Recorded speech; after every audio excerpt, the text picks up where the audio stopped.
I will make sure that I get my news coverage from a reliable source. Hey players, good morning players, good morning players, all players, hey players, Musty, Marjorie, Frumpy Duck. This is incitement of an insurrection. They suspended her without explanation. This witness wasn't shown on camera because she was underage, and a spokesperson for Mayor Jacob Fry said to the motherfucking Duck, and the mariachi band being placed outside of his house. This is Double D Momo, reporter for the Black Green News, where I'm black and the news is always accurate. Player, grab your teacup. It's time for Real Tea with Double D.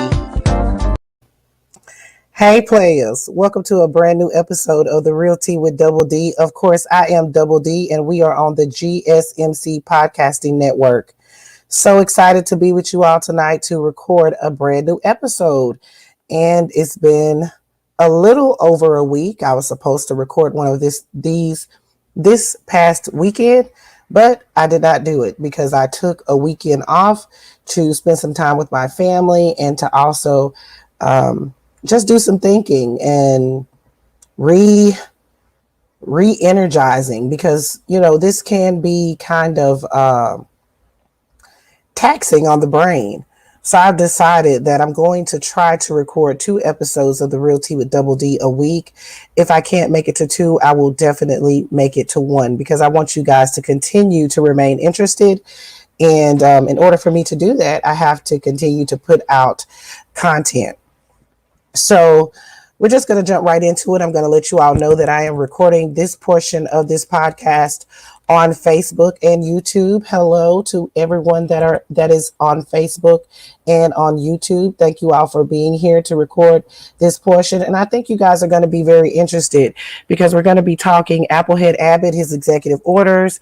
We're also going to talk about a woman that is suing a school district after her son contracted COVID. And we're also going to talk about the shooting in Arlington, Texas last week, Timothy Simpkins. There's been a lot of hot button topics, but definitely today, those were hot button topics. And I definitely wanted to give more than 3 minutes of my thoughts. So I hope you all are doing okay. If you're on YouTube or Facebook, say hi. I'm here. I'm looking for your comments. I don't see anything. So we're just going to jump right into it. And we're going to start off with COVID, with this Wisconsin woman that is suing her school district, alleging that he contracted COVID-19 from a classmate. And she is claiming that the reason why he contracted this was because of the school's lackluster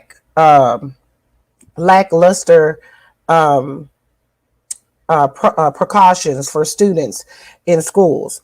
Okay, so Miss Shannon Jensen, she filed a lawsuit against Waukesha, and I could be saying this wrong, but you know I'm Double D, and you know I'll do that. So just look over me if I am. Waukesha School District.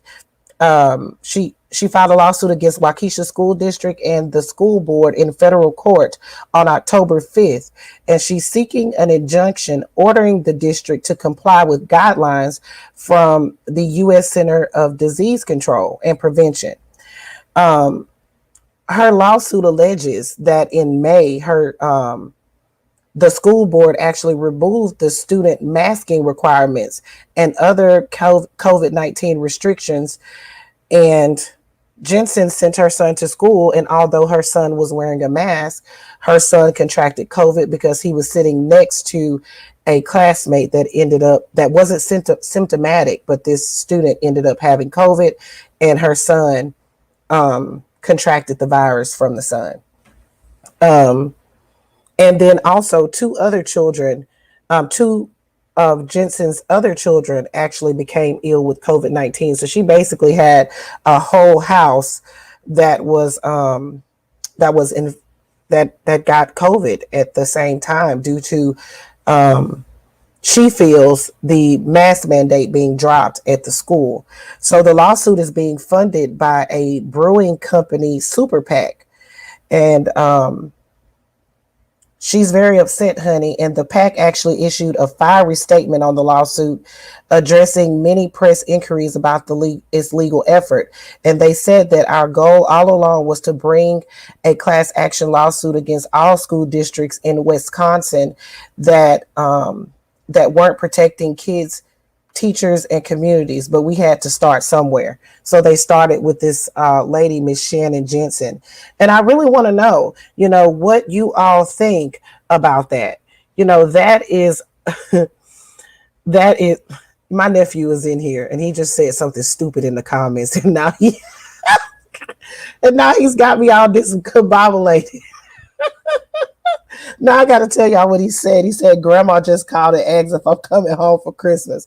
I know why she said that, Byron. She said that because Trayvon is coming home. So, do you think that this is the start of something? Like, I mean, if she can directly isolate that her son was infected at school and it was due to this child not wearing a mask, do we think that she's warranted in filing a lawsuit with the school? She's not asking for any financial compensation. She's just asking for the school to comply with the CDC guidelines, which would be for the students to wear a mask. So do you think that it's fair for her to do something like that? Or do you think that she's reaching with this? I think that it is a start. I do think that it's probably going to be thrown out, but I think that it is a start, as the Super PAC said. It's definitely going to call attention to a lot of people, and I think we'll see more lawsuits like this down the pipeline, especially if it's successful. Now, do I think that will be successful from a legal standpoint? I don't think so, because you will have to directly isolate that's where that child contracted COVID. And I mean, that can be done, I believe, but since it was back in May, that's going to be kind of hard to track at that moment. I guess they can track it kind of like how many students were infected in the school that time, how much contact he had with the other students.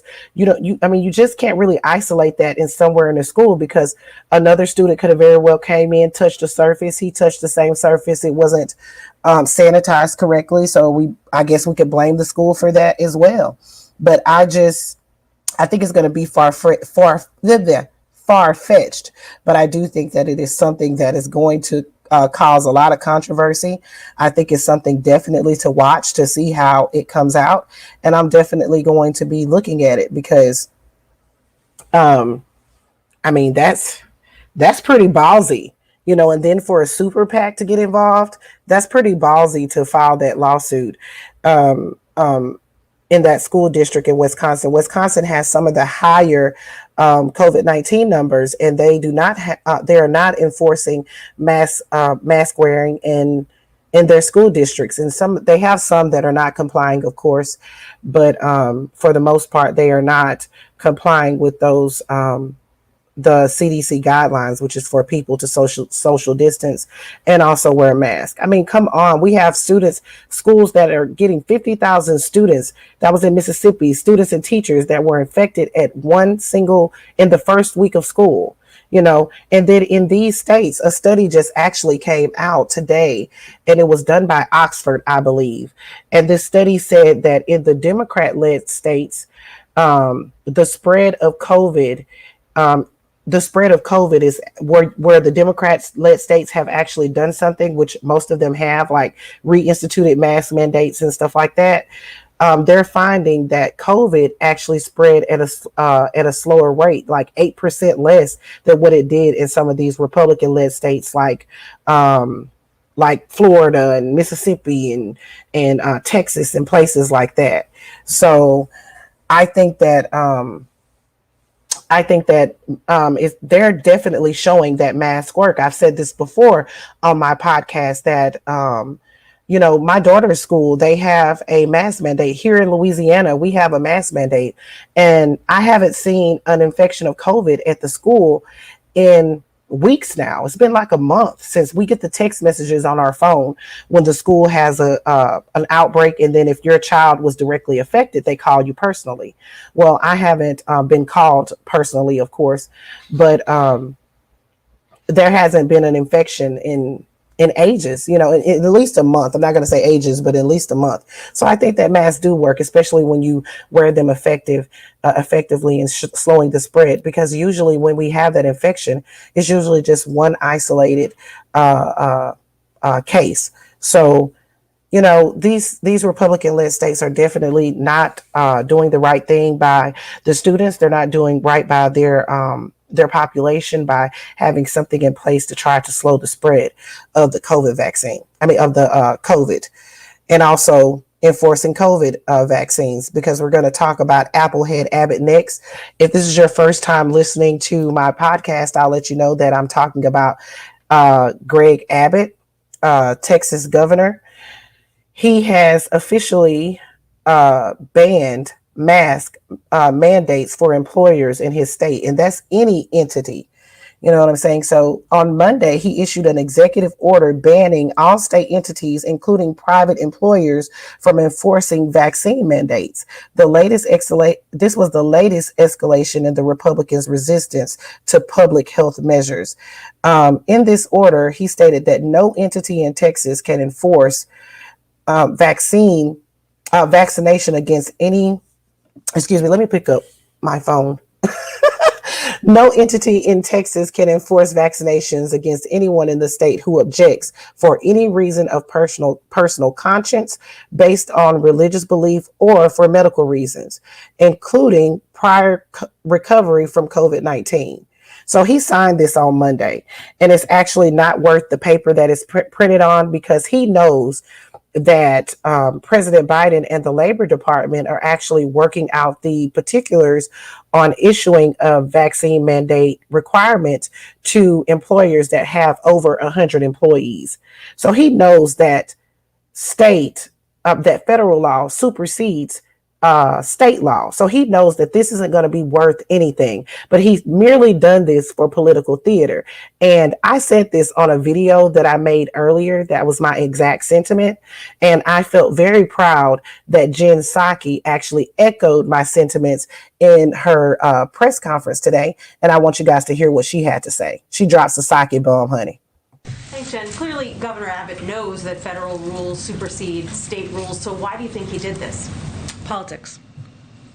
Can you elaborate? Well, I think it's pretty clear when you make a choice that's against all public health information and data out there, it's not based on what is in the interest of the people you are governing. It's perhaps in the interest of your own politics. And then, so she basically echoed what I had to say. Which I absolutely adore that she echoed what I had to say there. It was complete political theater. He knows that that's not worth the paper that is printed on, that it made absolutely no sense. And he knows that this Labor Department mandate is going to be coming down here pretty soon. And that shit is just going to be tossed out of the window. And any employers that have over 100 employees are going to have to require that their employees are vaccinated. Some people are for this and some people are not for this. Me personally, I believe that it should be mandated. If they're not going to do the right thing, and especially when you have over 100 employees that are going to be congregating together, why not have a vaccine mandate, and since President Biden is actually dragging his foot on mandating it federally, then in my opinion, why not have the employers do it? Because you got to work. You know what I'm saying? What are you going to do? You got to work. So you can't get a Social Security check for choosing not to take a COVID vaccine for absolutely no reason, just because you don't want to, and you'd rather shoot ivermectin up your ass than to take a COVID vaccine. This thing is completely ridiculous. And like I said, Applehead Abbott, he is definitely doing this for political theater. It's all a show. It's all a freaking show to pander to the people that don't want to get vaccinated. Because let's be honest here, it's not all frumpy dump tank sniffers that don't believe in the vaccine. I'm going to talk to my Black people for a second, because as you know, I am Black. There is a big hesitancy in the Black community to get vaccinated. And it is warranted in a way, because we have been treated so unfairly when it comes down to experimenting and the medical system. I mean, they still teach this in nursing school that Black people don't feel pain as well, at least this is what I heard because I've never been in nursing school, but I do know that they teach that this was a part of our doula class because, you know, I'm a certified doula. So they teach that Black people don't feel pain like white people. Like we don't feel as much pain as white people. So I understand the hesitancy, but there has been enough time for you to draw a conclusion and see that the COVID vaccine actually works, that people aren't taking this vaccine and just dropping dead. The numbers show that people who have taken the vaccine actually get COVID. They're less likely to have die from COVID. They're less likely to get COVID. You know, you can still get it, but it actually safeguards you a little bit from getting COVID. At least that is, you know, what the numbers show. So I don't understand the continued hesitancy. No one can give you a valid reason. In fact, every single time it comes down, it's like, okay, you don't want to get vaccinated. What is the reason? It's like a Cardi B meme. Like, what is the fucking reason? I don't get it because you have no valid reason at this point. It's been long enough for you to draw a consensus and say, hey, let me talk to my medical, let me talk to a medical professional. Let me do some research other than just, you know, looking at Facebook memes. Let me do some research and actually find and not cling onto the few people that have passed away from COVID when they've been fully vaccinated. You know, it's like whenever they see one of those cases, it's like their eyes, you know, fill with like, oh my God, I was right. You know, this one person died from COVID, even though they were fully vaccinated, not looking at the thousands upon thousands of people who have not gotten COVID, who have not had horrible symptoms if they do get a breakthrough case. They're not even looking at that. It's just like that one thing that's like the silver dollar, you know, that they need to cling to actually make themselves be right. And in this case, I'm sorry. And I know a lot of people feel like I pander to the vaccines. Sometimes they have told me that they think that I get paid for pushing the vaccination. No, I'm not getting paid for pushing the vaccination. I want you to do the right fucking thing. I want things to get back to normal for my kids. I want them to experience life the way I did somewhat. You know, of course it's going to be different because I was in the 80s, but I want them to experience their childhood the way that I did. You know, I want them to be able to go trick-or-treating. I want them to be able to have you know, those experiences in schools without mask and without this and that. I want that to happen for them. And it's not going to happen if we don't suck it up and do what's right and get this vaccination if you can medically. You know, if you have a medical reason why you can't get it, then that's fine. Someone saying in the comments, Donovan says, honestly, I waited. I wanted to see. I caught COVID in July and got lucky. Regeneron was available. I planned the week I caught it to get vaccinated and got COVID instead. Exactly. I wait. You know what, Donovan, I'm going to tell you this, that I waited too. I waited to get the vaccine. The vaccine was made available to me because I am immune compromised. I had cancer. So the vaccine was made available to me very early on, but I elected to wait. I didn't get the vaccine until June. And I just wanted to wait and see. You know what I'm saying? So, my nephew makes me sick. So we're going to move on to the next subject here. So, well, I did want to play you guys another sake bomb. Okay, so you know that we'll talk about this briefly, but I don't have a whole lot that I want to say about it. Southwest Airlines canceled thousands of flights. They said they had some weather problems and all of this. You know, they said a few other things, but the Republicans are clinging to this being an employee shortage based on their the company's COVID vaccine mandate. So even though the CEO came out and said that wasn't the case, that they didn't have an employee shortage, and he explained what the reasons why what the reasons were why they had to do all those cancellations yesterday, these Republicans are still clinging on to the fact that they they think that the vaccine mandate has something to do with it. I really want you guys to hear what Jen Psaki, y'all grab y'all teacups. I want y'all to hear what Jen Psaki had to say about Freddie Cruz. What's his answer? What's the White House response to people who say vaccine mandates have reduced the workforce and contributed to this problem? Well, I know world-renowned business, travel, and health expert Senator Ted Cruz has made that point, but I wouldn't say that that is widely acknowledged or echoed by business leaders who have implemented these mandates, by health experts who have conveyed the way to get out of the pandemic is to ensure that we're doing exactly the steps the president has announced and we're working to implement. It doesn't mean this isn't hard and challenging. Of course it is. We're in the middle of a global pandemic. But ultimately, the job of the president of the United States is to lead, is to follow the advice of health experts, is to ensure that he is protecting the lives of people across the country. So I know there was a little hubbub over the course of the last few days about Southwest Airlines. We now know that some of those claims were absolutely false, and actually the issues were completely unrelated to vaccine mandates. But again, what we've seen business to business across the country is this is the way to save lives, create more certainty. It's good for the economy, and it's something we're looking forward to implementing. She called him a world-renowned. What she called him a let's listen again. Wait, what was it? What's his answer? What's the White House response to people who say vaccine mandates have reduced the workforce and contributed to this problem? Well, I know world-renowned business, travel, and health experts. And she called him a world-renowned business, travel, health expert.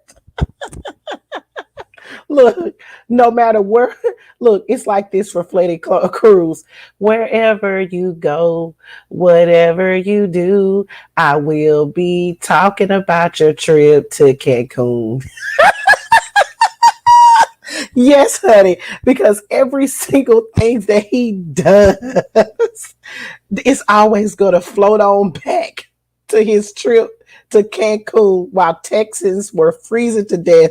He tried to go go chillax in Cancun in the island sun in Mexico, by the way, which, you know, he hates Mexico. He tried to go out there and do that. And honey, every single time he says anything, they talk about Cancun. And I must say, honey, I'm here for it all, bitch. Look, I didn't even clutch my invisible damn pearls on that. I said, sake bomb. In fact, I'm about to create me a sound for every single time she drops the sake bomb. I gotta have something, like some type of animation, something. I gotta do something, and I gotta do that expeditiously, because as long as she is the White House press secretary, we're going to continue to have these lovely moments of her flexing. That wasn't the only flex that she did. That what she said about Applehead Abbott, that was actually today in this same exact press conference. Jen Psaki is by far the best White House press secretary that I have ever seen.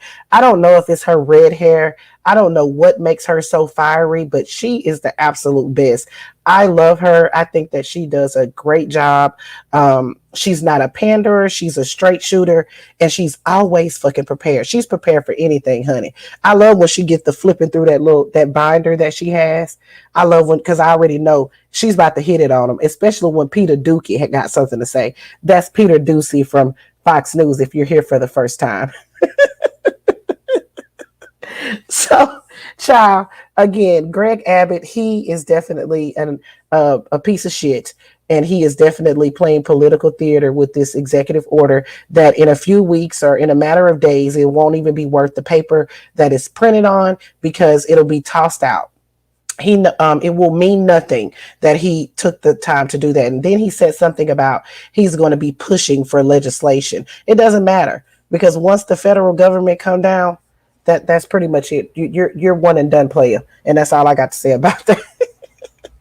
So we're going to move on to the last subject of this segment, and we're going to be talking about Timothy Simpkins.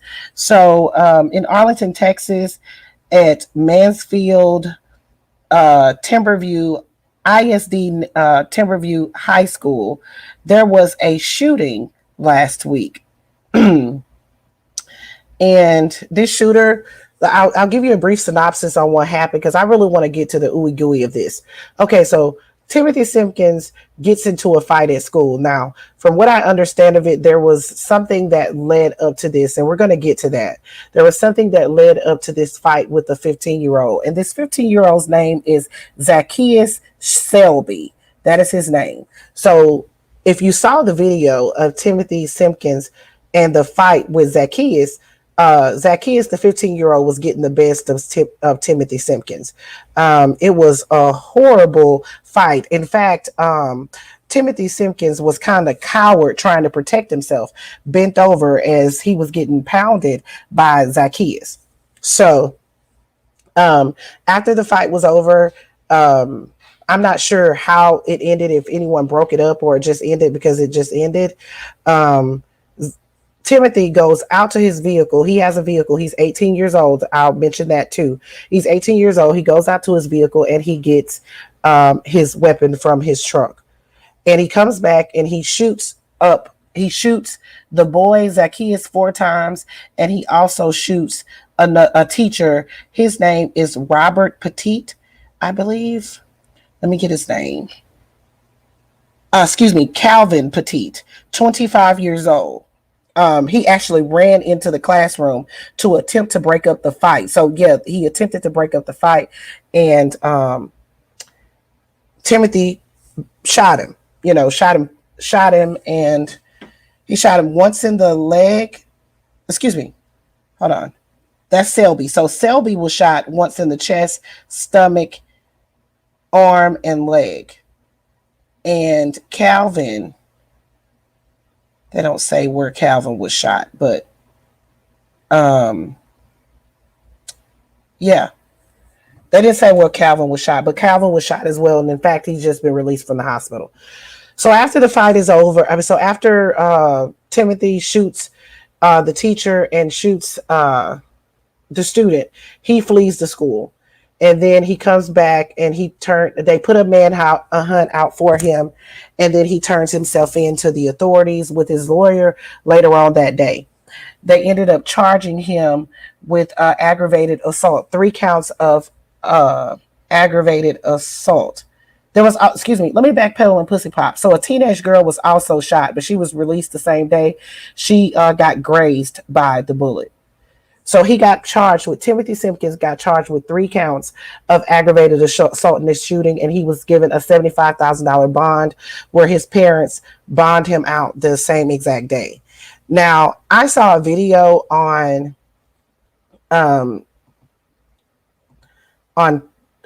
Twitter that showed that his parents had a party for him. Now, they said that in the description, but they did not. It didn't look like a party to me. It just looked like he was holding a child. I'm not gonna go out on a limb and say that it was a party unless I see some decorations and a cake. So I didn't see any of that. It was just a few people around. Maybe that was his surrounding family. So after it's over, he's bonded out. His parents come and say that Timothy was actually bullied.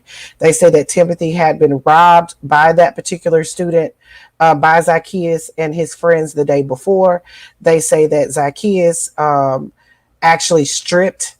They say that that Timothy was actually stripped by a few students and left in the parking lot with no clothes on. They say that he was severely bullied. So that is his excuse for why he did what he did. Okay. So over the weekend, the family actually put up a GoFundMe for Timothy Simpkins, and they were wanting $25,000. And the GoFundMe was quickly taken down after it had collected a mere $150 because it violated GoFundMe's policies. Now, I will go back and tell you that Kyle Rittenhouse did start a GoFundMe. This is something that's been trickling down from people saying that Kyle Rittenhouse had a successful GoFundMe. That is not true. Kyle Rittenhouse actually had a GoFundMe that was also taken down. He went over to the Give, Send, and Go site. So that's what Timothy Simpkins will have to do if he wants to do crowdfunding outside of people sending money to his parents' Cash App. So the GoFundMe was taken down. Now I want to speak to you all about this because I'm seeing a lot of back and forth regarding this guy, this kid shooting up a school, coming back into the school and shooting this 15-year-old. I'm saying that we're justifying this because he was bullied, and his parents actually said, that it could have been him that actually turned the gun on himself. So would we rather for him to go into the school and terrorize all these people and shoot an innocent girl and an innocent teacher? Would we rather for him to do that? This is very confusing and very conflicting for me because it's almost like we're justifying this shooting based on the fact that he was bullied. And after the fight was over, he went to the vehicle and got his gun and came back in and shot somebody. It's not like he had the gun on him at the time and he pulled it out to defend himself in the moment of this fight. It's not like he was being jumped by a number of people. He actually pulled out this weapon and he, shot, essentially 3 people and endangered a ton of others, whoever was in that classroom, and terrorized an entire school because these 2 students were putting up TikTok videos and stuff and they were terrified about what was going on. I don't think it's okay for us to give Timothy Simpkins a pass because he was bullied. Because if we're going to give him a pass for being bullied, then we also, even though he didn't shoot as many people, we also will have to go back and give the Columbine shooters a pass because they were bullied. I'm just not understanding how we're not understanding the severity of what actually happened in that instance.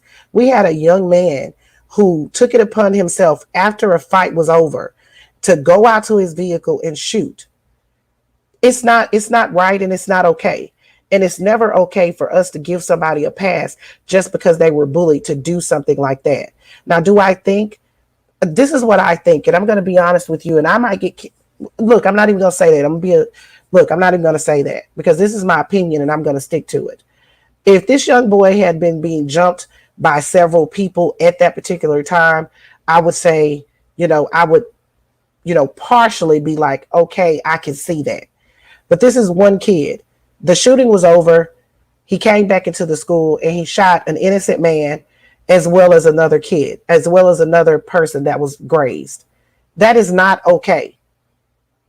The parents in this situation, if you knew that Timothy Simpkins had been bullied, they say that had been up to the school, but nothing was done about this. But you telling me that your son was stripped naked by a group of people and you didn't do anything about it but come up to the school?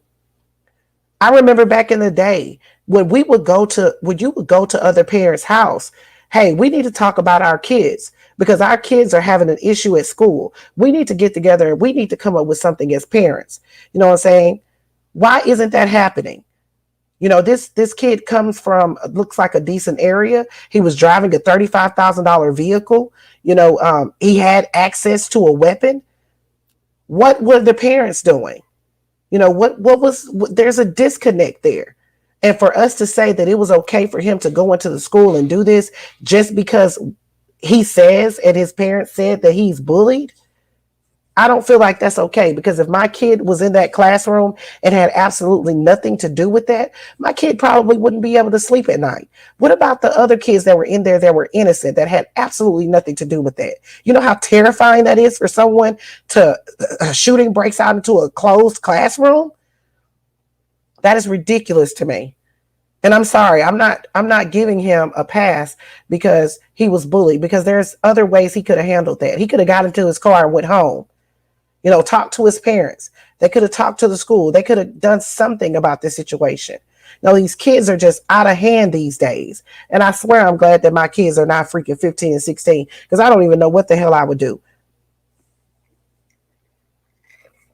I don't like how it went down. But I've been a bullied kid. Donovan said I've been a bullied as a kid, and there's few people who were lucky I didn't break as far as him. Exactly. You know, they're let me see how I can explain this from a parent's perspective. And my kids are only 2 and 3, so I can't speak on what the parents of today go through because things are so freaking different from what we went through. We didn't have social media and stuff like that. You know, if you got your ass beat, you got your ass beat back then. It ain't no coming back to the school with no weapons or nothing like that. You know, if you got your ass beat, you just got beat up. You know what I'm saying? It's just the way it is. If you getting picked on, you just getting picked on. But it's not no situation where you need to come back to the school and shoot it up. I just don't agree. I just don't agree with that. And I'm just going to have to take you back to John Witherspoon for a second. Hey, have you seen my shit? What's that for? Protection. Protection? Protection from who? Yeah, Smokey. I got to walk Smokey down to his house. Oh, man. Your mother and I never would have moved in this neighborhood if we had known you need a gun to walk down the damn street. You know how it is around here. Oh, no, son. That's not the way it is. You kids today are nothing but punks. Sissified. So quick to pick up a gun. You're scared to take an ass whipping. This what makes you a man. When I was growing up, this was all the protection we needed. You win some, you lose some. But you live. You live to fight another day. And you think you're a man with that gun in your hand, don't you? I'm a man without it. Put the gun down. Come on, put up your dukes. Now you're a man. Your uncle picked up a gun, too. He had to find out the hard way. 22 years old. You got a choice. Baby, the realest words I ever heard. The realest words I ever heard. Rest in peace to John Witherspoon. You know, these kids today, they're so quick to pick up a gun. There has to be something that could be done about it. In Texas, I will remind you that in Texas, an 18-year-old can carry a weapon, can have a weapon. Now, he wasn't supposed to bring it on school grounds, but he is able to legally buy a firearm, a handgun. And at 17 in Texas, you can actually buy a long gun in Texas. This is the things that we need to think about, that kid was able to, if his parents didn't purchase it for him, he was legally able to go and get a gun. Now, I have heard tons and tons of rumors about this kid that I'm not privy to mention because I'm not sure any of that is true. But I've heard a lot of rumors about this kid. But I want you to hear what his mother had to say about him being in the hospital. This is about Zacchaeus Selby. Mama, I've been shot. And I said, what? He said, I've been shot. Oh my God. And he held the phone. And I saw the hole in his chest. And it was just blood just pouring out of his chest. It was all over his clothes, his mouth, his ear. That's what the mother had to say about her son. Her son is now still in serious condition, but he is heavily medicated. Those are the things that we need to think about when we're thinking about what happened in that situation. We need to be thinking about there are two mothers on the side of this. There's a 15-year-old and an 18-year-old, and I don't know the age of those students that were in that class that are also affected by this. And there should be consequences for this, despite the color of his skin, despite what may have happened in the past. We cannot send a message that just because you're bullied, it is okay for you to go get your handgun, take it into a classroom and shoot people. Because if you're going to take it into a school, then that means you're going to be doing that on the street. It is not okay. And I will never, ever be able to vouch for something like that. So, I mean, I understand that we can't have sympathy for the bully, but at the end of the day, he brought his fist. That boy brought a gun. That's not okay. It's not okay. And that's what we need to think about in this instance. And that's what I'm going to leave this conversation on. You guys, I'm gonna go ahead and record the whole episode since we're here. We have a couple of other topics, and I'm just gonna get in trouble for not having a commercial break. Sorry, GSMC Podcasting Network, but we're not gonna do one because I got people here and I'm having fun. So we're gonna go ahead and move on to the next subject. We're gonna move on to California, yay, and they now are the first state to mandate that students take an ethnic studies course to graduate from high school.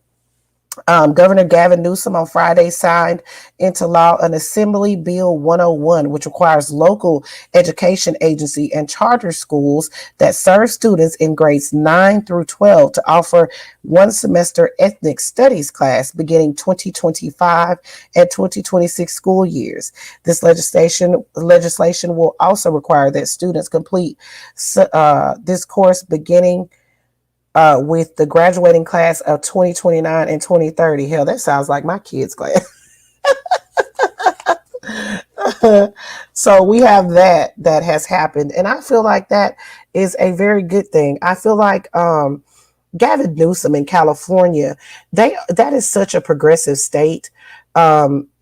They always have the ooey gooey that is coming out of there. Always have, they're the first to do certain things. And I really appreciate Gavin Newsom for actually sticking with that and doing that. I really appreciate that coming down. I mean, I don't know if it's going to be similar to critical race theory, but I feel like that's a very good thing. And I really want to know what you all think about a ethnic studies class being a requirement for kids in California to graduate. And do you think it's something that should be implemented throughout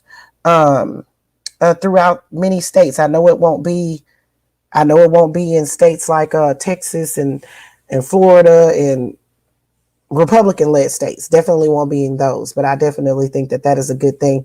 And you heard me, it is for 9th through 12th grade, okay? It's not for little babies. It's for 9th through 12th grade. And I think that you're able to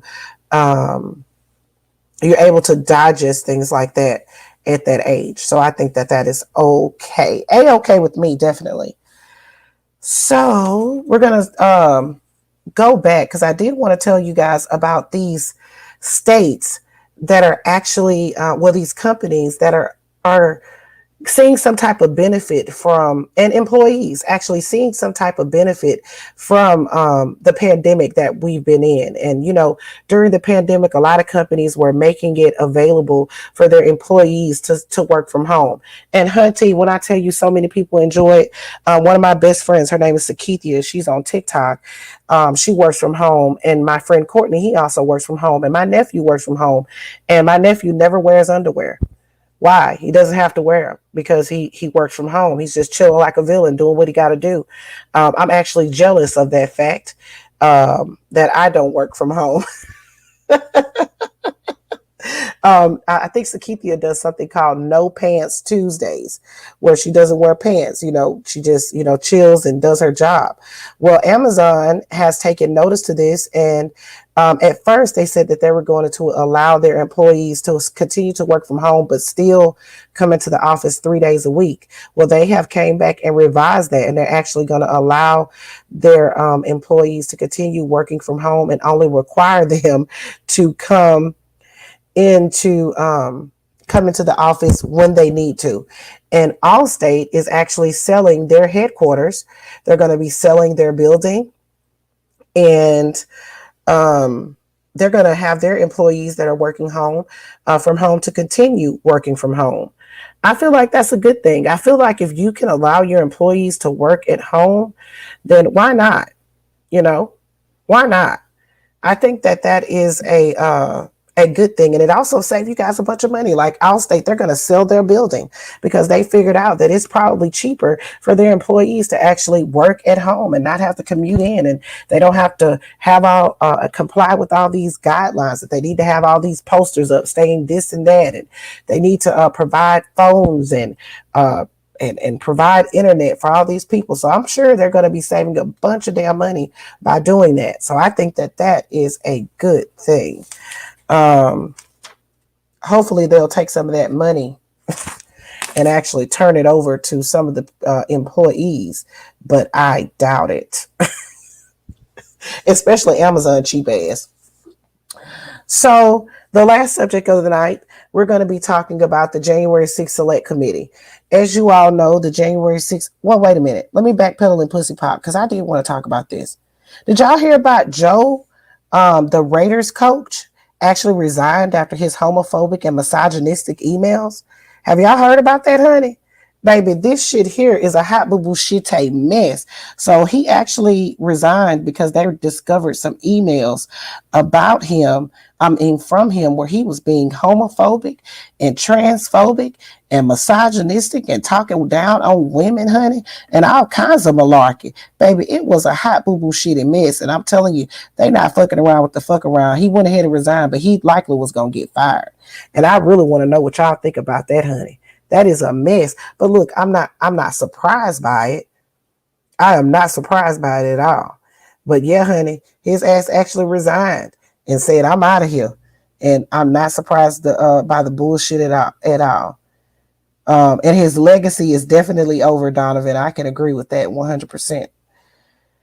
So now we're going to go over to the last subject of the night, which is the January 6th Select Committee. As we know, we got some fuck shit going on with the January Select Committee as far as these people that have been subpoenaed actually not wanting to comply with these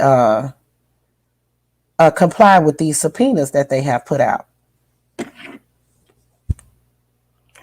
So the January 6th Select Committee, they actually subpoenaed 4 aides and advisors to Frumpy Dump, Steve Bannon, Mark Meadows, Dan Scavino, and Kash Patel. And they have all ignored the request for documents testimony.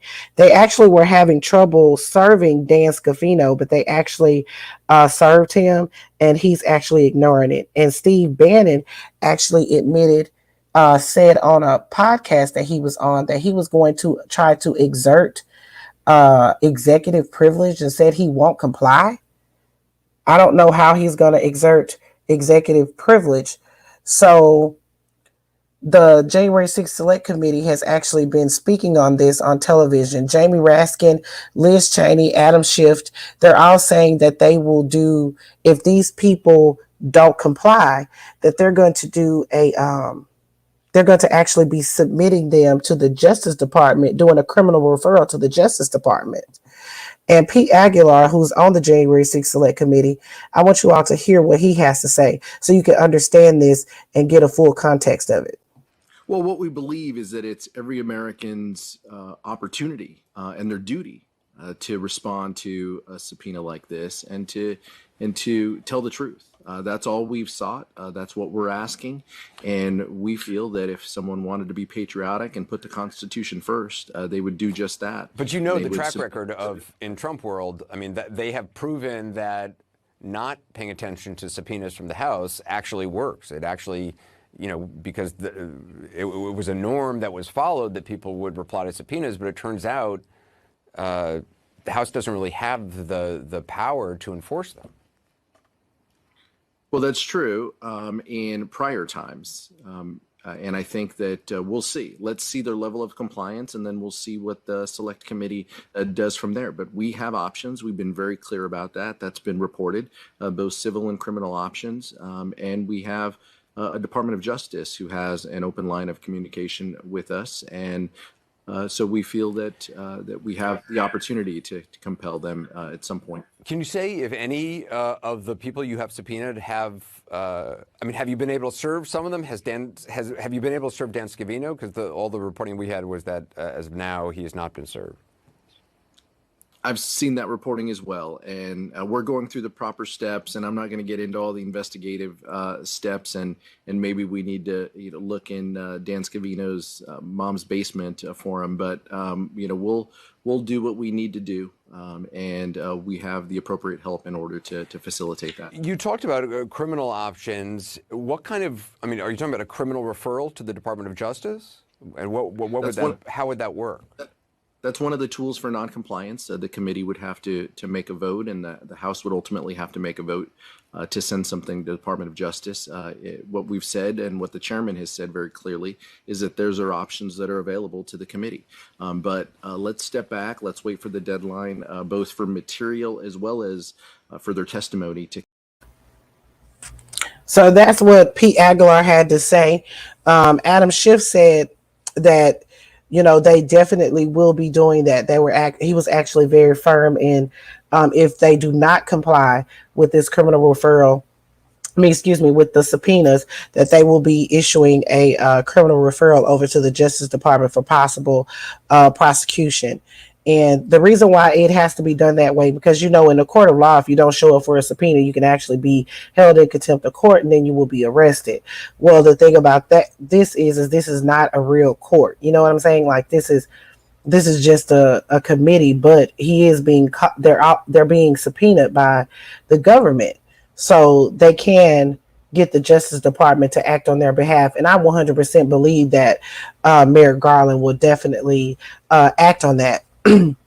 President Biden said that his administration will not be exerting any executive privilege. So that is going to pretty much free up all of Frumpy Dump's documents regarding the Capitol assault. Anything that they had that have at their disposal, the Biden administration, they're going to be turning it over to the January 6th Select Committee. And again, I will reiterate to you that Steve Bannon said that he's going to assert executive privilege, but when the January 6th Select Committee, but when the insurrection happened, he was not even working for the Frumpy Dump administration, so that doesn't even apply to him. So I don't understand how he feels like he's going to do that. It's all about the grift, honey. Frumpy Dump has said that he will be asserting his executive privilege. I don't know if he will be able to do that. I know that, but the Biden administration said that they will not be assisting him in anything to that nature, but they have not subpoenaed him yet. So I don't know if they will subpoena him. They haven't said yay or nay to that, so I'm not sure. But I say this, honey, subpoena his funky ass, and then if he don't show up, go ahead and hit him up for a criminal referral as well. Because I am so sick and tired of Frumpy Dump being able to get away with every single fucking thing. Like, I just had to go over a few days ago to check on what the hell is going on in Georgia, because this investigation should not take this long. They were supposed to be presenting to the grand jury back in freaking February. And you mean to tell me, Fannie Willis, y'all don't got nothing? Y'all don't got anything going on? How much evidence do you need to show that this man was trying to overturn the election? How many times does he have to say that when he goes out and does these rallies and put his foot in his mouth, how many times does he have to say that he was trying to overturn or he was trying to get them to find votes? I mean, I just think this is completely ridiculous that this man continues to be like fucking Nikki Barnes. He's not Nikki Barnes. He needs to pay some consequences for his actions. But this is the United States of America. This is Frumpy Dump. This is the taint sniffer, and he has all of these people backing him. In fact, he's now hinting that he will be running for president in 2024. I declare, honey, what a disgrace. I don't even want to go through another Frumpy Dump campaign at all, because I don't believe that he would win. But I don't even want to go through that anymore. I am sick of him. I'm sick of him campaigning on behalf of other people. Like, did y'all hear that Herschel Walker actually collected $5.3 million in donations this quarter? I mean, what a fucking disgrace. Again, I don't believe that. I'm just too outdone with this Frumpy Dump shit. And I'm really just sick and tired of seeing him. I'm sick and tired of it all. And It just doesn't make any sense. He needs to have some consequences for his actions, and he has done a shitload that he needs to be held responsible for. And I just think it's completely disgusting. Now, I'm off of my soapbox here, but I really hope that you all enjoyed tonight's episode of The Real Tea with Double D. I don't normally record the whole episode. This don't mean that, well, it's only a few people in here. So hopefully everybody else will go and check out The Real Tea with Double D. But if you're not following me on TikTok, make sure you do so at The Real Double D Mother. If you're not following me on YouTube, make sure you subscribe. And if you're not on my Instagram or my Facebook or Twitter, make sure you guys go and check me out. Just look me up, Double D Mother. That's me across all platforms except for Tickety Talk, where I am the real Double D Mother. So make sure you all are following me so you can get your day-to-day tea. And I hope you all had a good night with me, because I definitely had a good night with you all. And I love you guys so much, and I hope you have a good day. Thank y'all for joining. Good night.